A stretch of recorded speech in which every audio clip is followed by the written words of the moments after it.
So when discussing leaks, I don't normally always talk about spoilers because it's just like a rumor. It's not like a real possibility. Like it's not something we might know for sure. However, this leak for Mortal Kombat's DLC is not just a leak. This is a data mine leak. This means that they went into the game's code and found names for these characters. Now, when this happened with Dragon Ball Fighters, literally the entire first season, all 8 characters were leaked right there on the spot. Currently, for Dragon Ball Fighters, we didn't know any of the characters that for season 2 because Videl and Jiren just kind of came out of nowhere. There was no hint. Well, there was some hint of a season 2, but no hint that there'd be characters by them. There was just a hint that they were updating the game still. And then they also went ahead and said Gogeta and Broly are coming, and we only found out about GT Goku later. So we still don't even know who the last character is for Dragon Ball Fighters, and that's the thing. When that's the difference between a leak and like a data mine. When there's a data mine, you know the exact fucking details, everything that's been put in the game. This also happened in Smash 4 when Ryu came out. All Nintendo talked about was Lucas. They said Lucas was coming, and then people found the data mine information for Lucas, Roy, and Ryu, which made people think, oh, well, Ryu and Roy are coming later. Then of course it was like a month or so after that. I'm a little fuzzy on the details. This was like 2014 or 2015 maybe, when they were just like, bam. Also, Ryu and Roy come out like right now, with right alongside Lucas, and so yeah, that's the difference between a data mine and a leak. Data mine is like, this is legit. I know I'm kind of stalling the beginning here, but the reason why is because if you do not want to be spoiled on these characters, do not keep listening. Do not keep listening because this is legit spoilers for Mortal Kombat 11. Now, I'm gonna go ahead and start naming the characters, but before I do, because I mean by now you've had the chance to click off the video. Before you do, a lot of these are actually like I've I sadly I didn't make any DLC predictions for Mortal Kombat 11, and part of that's because I wanted to see what every character would be in the game. And their latest trailer kind of showed off a character that I was like, is that like a supercharged Liu Kang? I kept rewatching it and rewatching it. At the very end, they show it for like a brief second, a flash of a brief second, and I realized that it's Nightwolf, and a lot of people are talking about saying it's Nightwolf. Well, Nightwolf isn't in the base roster, so I mean, what does that? What do you think about Nightwolf being in the game? You know, another character I really wanted to come back is one of my favorite characters from Mortal Kombat, and he's a villain character. He's one of my favorite characters because I have an affinity for the original Mortal Kombat game because that's the one I grew up with on Super Nintendo. And even though I admit it's not that good, it it's pretty good. It's like Shang Tsung is still like, an important iconic character to me. I don't know if you guys thought I was gonna say Goro, because Goro was in the last game. I don't think Goro's in this game at all. Uh, and the thing is about this game is that if there's a character who's cut from the game, like Melina has been cut, a lot of us kind of predicted she wouldn't be DLC. Same with like Baraka. When Baraka was cut, but it was in the story mode, it was like, but why would they make him DLC? DLC has to be something that's a big deal. Tremor was a big deal because Tremor had never been playable in a Mortal Kombat game before. He's only ever been like a villain for a PS1 game that featured Jax. So not really a character that, you know, you would have expected. So that was kind of a big deal. Also it's like Triborg when he came back. That was a big deal, because normally it was just 3 different robots. And this time around we got like the 3 robots all in one. So it's kind of a big deal. These characters can be a big deal. So the characters that we have this time around, I'm gonna go ahead and start naming them and say what my opinions are on them. Um, anyway, so the first one on this list is Shang Tsung. Now I don't know if the order is gonna be the actual release order, but Shang Tsung is the first one, then Joker, then Nightwolf, Terminator, Sindel, Spawn, Ash, Fujin, and Shiva. The rest looks like it's going to be the rest of this data mine information doesn't look like to be the characters itself.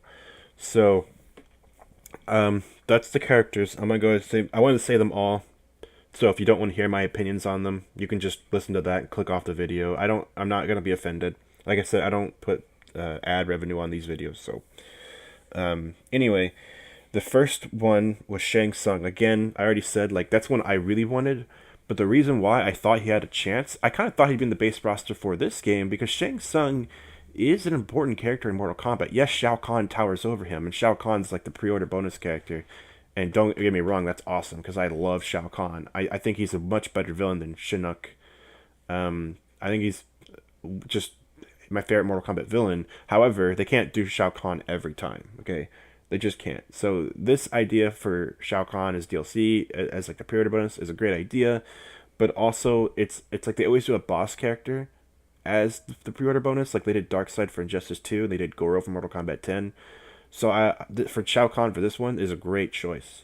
But like I said, the next one is Shang Tsung, who is kind of like a boss character, but he kind of got demoted to like a normal villain character, Mortal Kombat 2 onward, and I've always liked that. I've always liked that this is the guy who has like a legacy. It's part of what makes Noob Saibot such a cool character because this character has a legacy in the Mortal Kombat franchise. He used to be a different character who played differently, and now he's this guy. I like that. So I wanted Shang Tsung to come back. To me, he's super iconic. I think the thing is, with Deadly Alliance, is like they established this thing between Shang Tsung and Quan Chi, where they were a team, and then like they would every so often do like a tribute to that when they would be together, and they did that in Mortal Kombat 9. And then Mortal Kombat 10, Shang Tsung was not in the game at all. He was nowhere to be found. And the thing is, he is like a lowly sorcerer. He is just kind of like a weasel. He's not the most powerful character, but there's something about him that I love. I think it's because he's like from Earthrealm, or at least he is in some instances. I don't think he always is. He's from Earthrealm. He is a shapeshifter. He's evil sorcerer. He's like a pawn for Shao Kahn, but he's a powerful pawn. He's a powerful dude. So I like that about Shang Tsung. So I'm glad he's back, and I wanted him to come back. I think he's, yeah, like I said, super important for Mortal Kombat history. Super glad he's back. Felt wrong not having him in 10. Next up is Joker. Now, I think Joker was actually a huge rumor for Mortal Kombat 10. I remember a lot of people saying Joker was definitely going to happen in Mortal Kombat 10. And that was going to be DLC.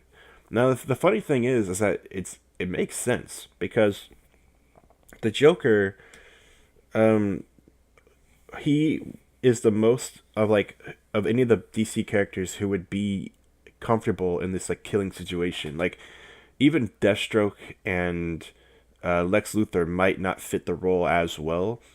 But also what I like about it is that in the first Injustice game, Scorpion was in the game.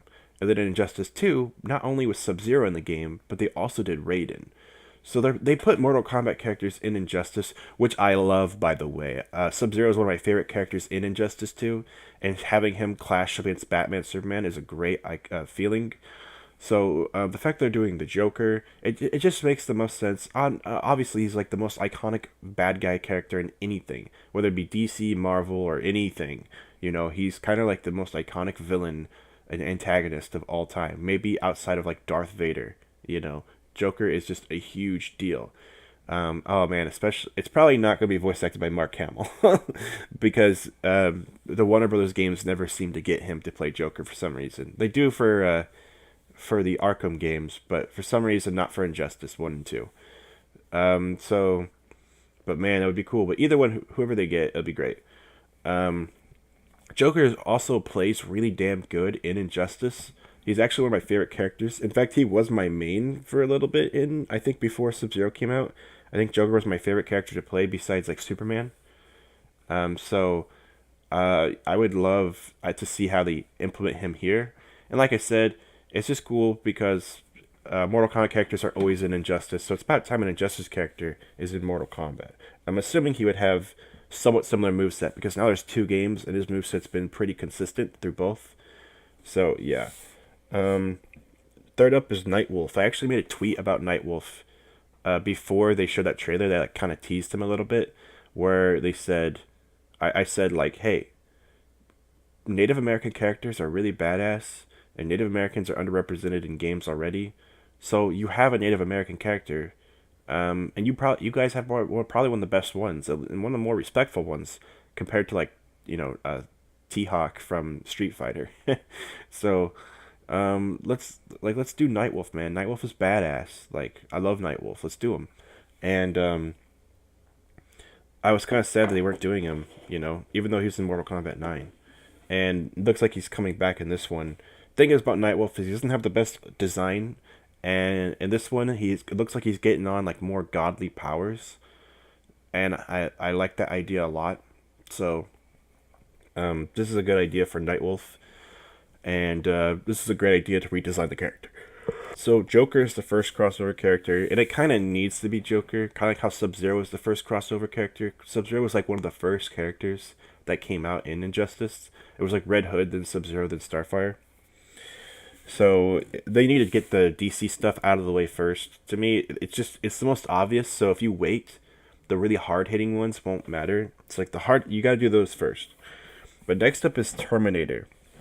Now, Terminator is one that a lot of people have talked about, and it's almost kind of obvious. Terminator is one that a lot of people wanted in Mortal Kombat 10 as well, and said it could easily be done. And apparently, they were going to do it as part of like a deal with like the actual Terminator movie. Because you have to remember, you know, Warner Brothers has the rights to so many different things. So, Terminator is coming, and again, it just makes absolute sense. I would love to see what they're gonna give him for his move variations. The thing is about Freddy Krueger, I actually thought he was one of the best Like I thought if they're gonna do any slasher character, any crossover character, Freddy Krueger was a great choice for Mortal Kombat. And I think he worked out a lot better than Jason and Leatherface, who were a little too basic and like kind of in it just for the spectacle of things. Now, Alien and Predator, that was a different story. Those two were amazing. I did not expect them in the game at all, and they fit the role perfectly. And I mean, Alien and Predator were both really fun characters. I think I personally liked Alien more, especially with his Tarkatan variation. You know, as a Baraka fan, so really happy with that. And I'm hoping Terminator is more along the lines of them and not so much as Jason. But I am afraid he is just kind of like a big guy who has like weapons. So I hope they do something special with this character. I hope they do something cool with him. Maybe even give him some of the T1000 moves or something. Maybe just as like variation moves. You know, maybe not a part of his normal moveset, but give him something to work with, you know? Or maybe make him like a grappler or something. You know, try to be exciting with these characters. Don't just put the characters in and try to be faithful to the movies. Remember, this is a game as well. Look at what Smash is doing with Joker. Look at what Dragon Ball FighterZ is doing with Videl. You have to make these characters worth it for the players as well. Of course, next up is Sindel, who is another character who I kind of felt like it's about her time to come back. She's really important in the Mortal Kombat lore, but she's from Mortal Kombat 3, which isn't the most popular Mortal Kombat game, I guess. Seems like people really like the characters from 2 the most. 3 cut out a lot of those characters, but Sindel really damn cool with her her screeching and her hair whips and stuff like that. I like that about her. But most importantly, she was the Queen of India before Shao Kahn came and took it over and made her the Queen of Outworld before she took her own life, and then Quan Chi resurrected her.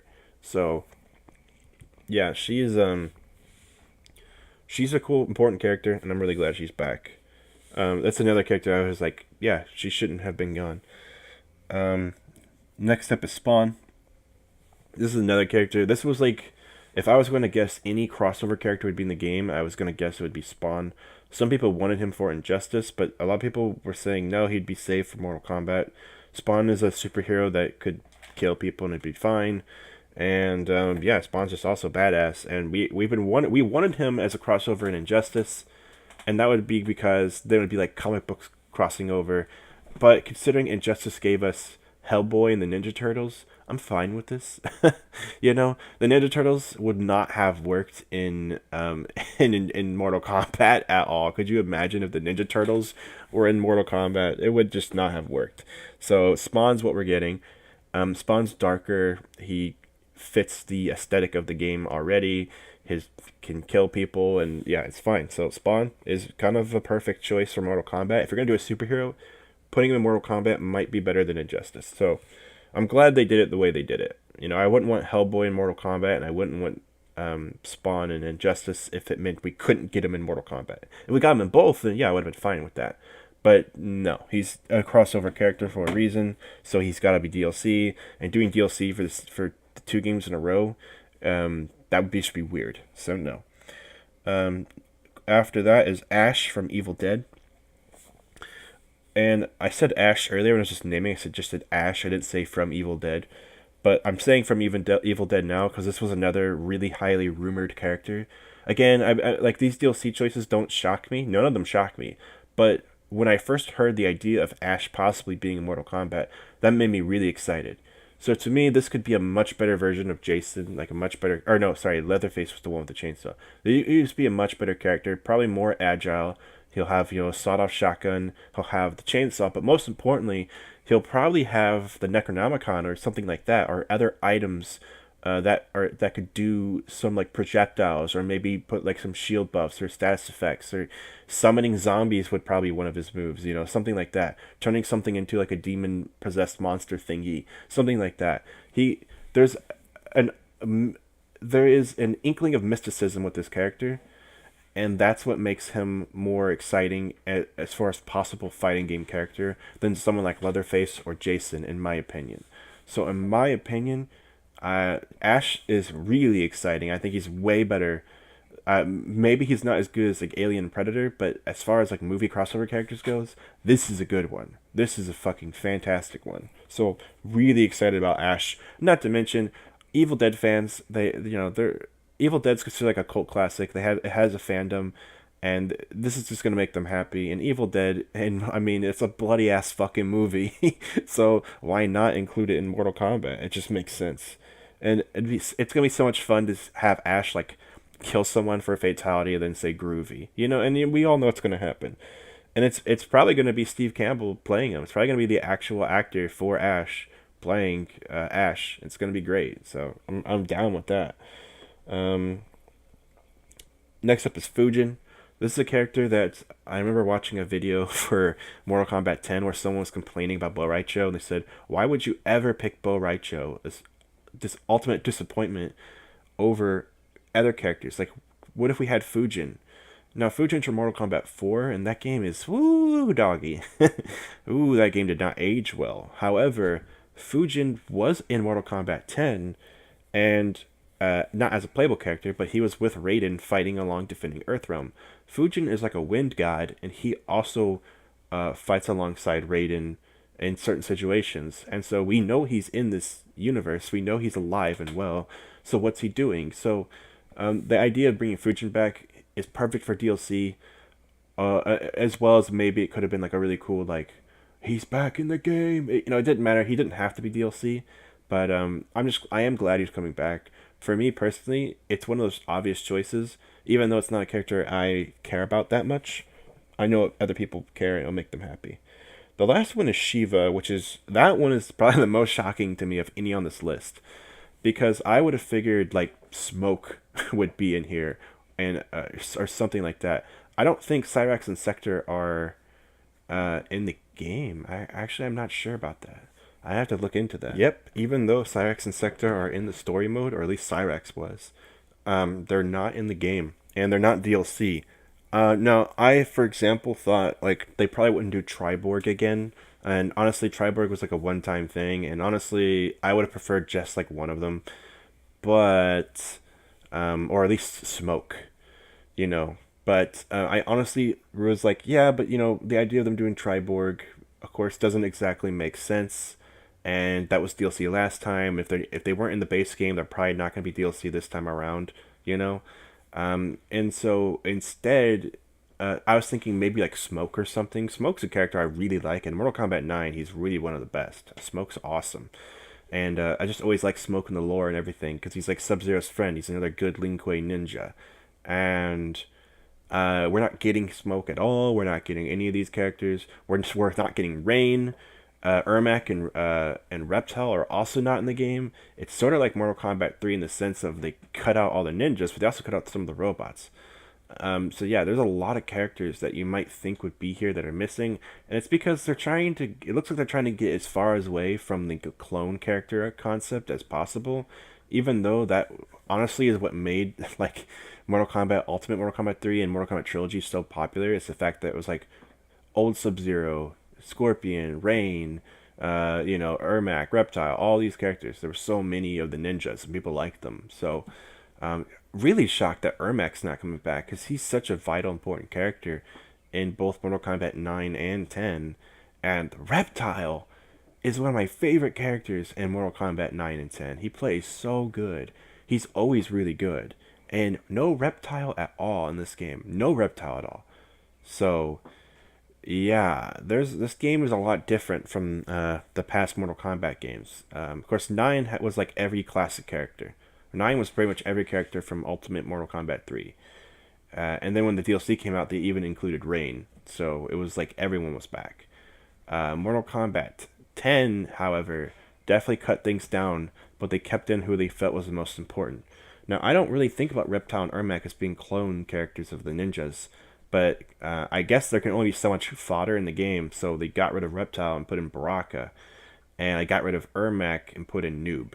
Like, there's only so many characters they're willing to do, you know? So, yeah, and we're not getting them. We're getting Shiva, which is a very shocking choice because she's just like female Goro, and not only that, but she's just version of Goro that isn't a boss character that's more playable, which is fine and fun. And I think the reason why I'm okay with this mostly is because they're not doing Goro again. They're not bringing Goro back. So I don't know. I want to see this design. I want to see what this character's like. That's mainly it. So yeah, we'll see. The only one that's really like the ones I'm really mostly excited for is Shang Tsung, Joker, Nightwolf, like the first pack, the first three. I'm most excited about that. Also excited about Sindel and Ash and Spawn. Those could be really, really good. And then as far as the rest, I'm interested in seeing what they do with Terminator. I'm interested in what they do with Fujin and Shiva. But none of them are disappointments to me because I think the base game's roster is already really damn solid. My only thing I'm like, and I'm glad Shang Tsung's coming back. That's like to me one of the most important ones that needs to come back. And I'm glad there's finally just a DC crossover character. In fact, of all the crossover characters, I'm probably most excited about Joker and Ash. But yeah, very excited about Joker. I know it's funny because Smash Brothers just got Joker, but it's not the same Joker.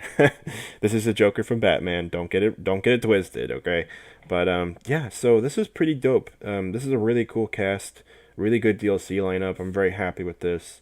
And I know some people don't want to be spoiled, and I know the people at NetherRealms really didn't want it to be spoiled. They wanted to probably lay this out themselves, the way Injustice 2 did it, where we had to like sit back and like when Ninja Turtles were finally revealed, it was a big deal. But you know, it will be fine. At the end of the day, it doesn't matter. Like this is good. I'm okay with all this. This is really good news. So yeah. So if you're thinking about getting the season pass, I think you should go for it. I think it looks good. So yep. And I knew it would be, considering how good Injustice and Mortal Kombat 10's DLCs were. Yeah, I knew it would be good. So anyway, I'm gonna wrap this video up, get it nice and uploaded for you guys. Take care. I'm very excited about Mortal Kombat 11 coming out on Tuesday, and I guess it's 420, so I should tell you guys to smoke some weed, unless you live in a state where that's illegal. Then I won't tell you to smoke weed, but I mean, you can, I mean, yeah, you know, whatever. You can make what you want of that. Anyway, I'll see you guys on the next one.